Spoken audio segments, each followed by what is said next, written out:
Hi everyone. Welcome to the video lecture on big data. So big data is one of the newest terms in data analytics, and it has come about because in the last 10 years, there has been an exponential increase in the amount of data produced every day. So to give you some numbers, between 2016 and 2020, experts are predicting a 4,300% increase in annual data production. Additionally, 2.5 quintillion bytes of data are created every day, and over the last 2 years, 90% of the data in the world was generated. Because of this, we need some new tools and techniques to really be able to access and really utilize this data that's being generated. So why is it big data? So every minute of every day, there's almost $52,000 in peer-to-peer transactions on Venmo, 16 million text messages sent, 450,000 tweets tweeted, 45,000 Uber rides, almost 1 million Tinder swipes, 4.1 million YouTube videos, 2.4 million Google searches, and 18 million forecast requests from the Weather Channel. Each one of these is generating an immense amount of data, and for a company to really utilize its assets, which is data, they need to be able to access it. So how is big data different than data? The first item is scalability. Historically, it was common for companies to have data sets which range from megabytes to gigabytes. However, these days, it's pretty common to see data sets in terabytes or petabytes.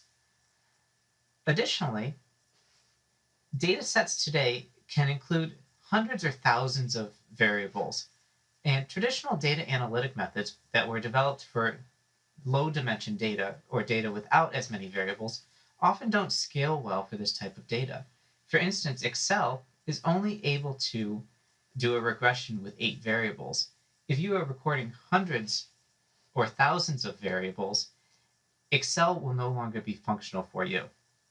Additionally, data is becoming more and more heterogeneous. So websites contain very complex code that can be mined, but isn't clean enough for traditional analysis. So we need data mining to clean this up. One great example is Twitter. You would be able to pull every tweet about Donald Trump, but without data mining, you just have a million words. With data mining, you can do analysis to understand the sentiment of the tweets and if they're in favor or against Donald Trump and what the particular topic is that they're looking at. There are two categories of data, and this is going to be true for both big data and normal data. The first is structured, and that's data that is in a fixed field within a defined record or file.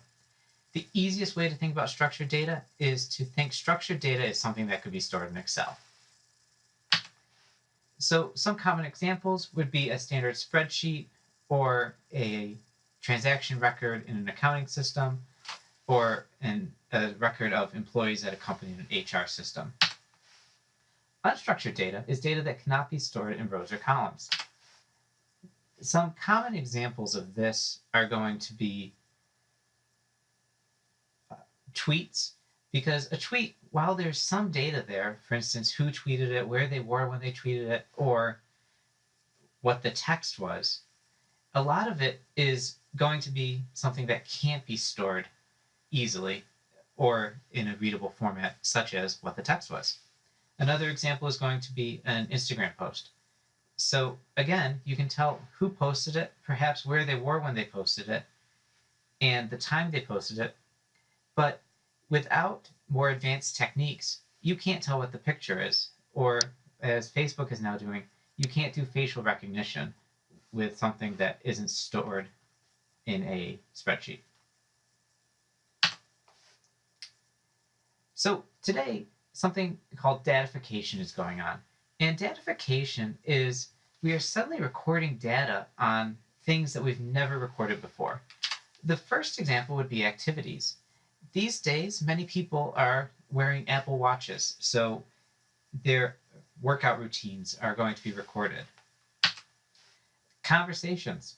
Historically, if you and I were talking, there'd be no record of it. But these days, if we text, suddenly there's a record of an exchange between us at a certain time and what we said. Again, this could be seen with Facebook messaging or email too. Photos and videos. When my grandmother would take a picture, she would go to the store, get one copy printed, and put it in a photo album. Today, I will take a picture and post it online for the world to see. And suddenly, social media sites like Instagram, Facebook, or Snapchat can do an analysis on this to gain more information about me. Sensors. Going back to the Apple Watch. Uh, My Apple Watch will know what my heartbeat is. It can tell if I'm exercising, and it can tell if I'm standing enough. All of these are new ways that Apple is being able to collect information about me that they weren't able to in the past. And finally, the Internet of Things. Uh, if you watch the presentation on Nest Thermostat, you'll get a great introduction into one example of the Internet of Things. Another one would be smart lights, like the Philips Hue light bulbs. And these light bulbs can suddenly tell if you're home or not, or if you are trying to watch a movie, and a number of other items. So there's two ways that data can be stored. The first is going to be a database, and this is going to be a collection of related files containing records on people, places, or things. So if I was a store, I would perhaps have a database on sales and a second database on inventory. And these two are going to be separate entities, but they're a collection of related files on those particular items. A data warehouse is going to be the overall collection of databases within a company. And big data can allow us to connect multiple databases to gain deeper insights.